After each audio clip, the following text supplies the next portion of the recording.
Regardez cette scène. La neige est vierge, sauf pour une seule série de traces de pas. Elles viennent de la forêt sombre, mais elles ne repartent pas.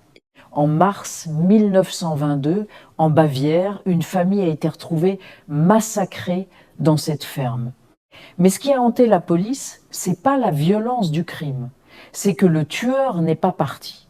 Pendant des jours, il a vécu ici. Il a mangé leur nourriture, dormi dans leur lit, pendant que les cadavres pourrissaient dans la pièce à côté. Bienvenue à Hinterkaifeck, l'histoire qui prouve que le vrai monstre est parfois déjà dans la maison. Juste avant le massacre, le père, Andreas Gruber, a fait des remarques de plus en plus inquiétantes.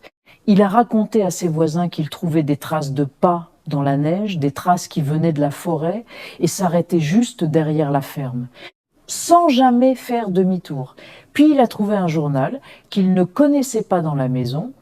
Il a entendu des bruits étranges venant du grenier, comme si quelqu'un marchait. Ils étaient observés, suivis, épiés depuis des semaines peu, être plus. La peur était là, palpable, mais ils n'ont jamais quitté leur maison. Une erreur fatale. Le soir du drame, le tueur est passé à l'acte. Il a attiré les membres de la famille un par un dans la grange, dans l'obscurité. D'abord la nouvelle servante, arrivée quelques heures plus tôt, puis le père, la mère et leur fille adulte. Le meurtrier n'a pas agi dans la colère ou la panique. Il a agi avec un calme glacial. Le plus terrifiant, personne n'a rien entendu. Pas de cris, pas de lutte. Juste le silence de la campagne bavaroise. Les deux enfants, Cécilia et le petit Joseph, ont été tués dans leur lit, dans la maison. On estime qu'ils sont restés seuls, avec les corps, pendant plusieurs jours. 3 jours, 4 jours, on ne le saura jamais. Ce qui a le plus choqué les enquêteurs en arrivant sur place, c'était pas seulement le sang, c'était la preuve que le tueur était resté. Il avait nourri les animaux de la ferme, le bétail était en parfaite santé, il avait mangé la nourriture de la famille, préparé des repas dans leur cuisine, il a dormi dans leur lit, allumé des feux dans la cheminée pour se chauffer. Il a vécu dans cette ferme comme s'il en avait pris possession. Pourquoi? Pourquoi ne pas fuir immédiatement après un tel carnage? Était-ce une sorte de rituel macabre?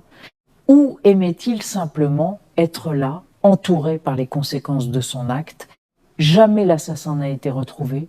Jamais nous n'avons su qui était ce spectre qui a pris la place de ses victimes. Hinterkaifeck reste aujourd'hui l'un des plus grands mystères criminels d'Allemagne. Les enquêtes récentes basées sur l'ADN n'ont rien donné de concluant. Mais la peur, elle, reste bien vivante, car la prochaine fois que vous entendrez un bruit étrange dans le grenier, ou que vous verrez une porte que vous aviez fermée, juste entr'ouverte, rappelez-vous de cette famille. Ils savaient que quelque chose n'allait pas, mais ils n'ont pas pu partir à temps. Merci d'avoir regardé et n'oubliez pas de vous abonner pour d'autres histoires qui vous empêcheront de dormir.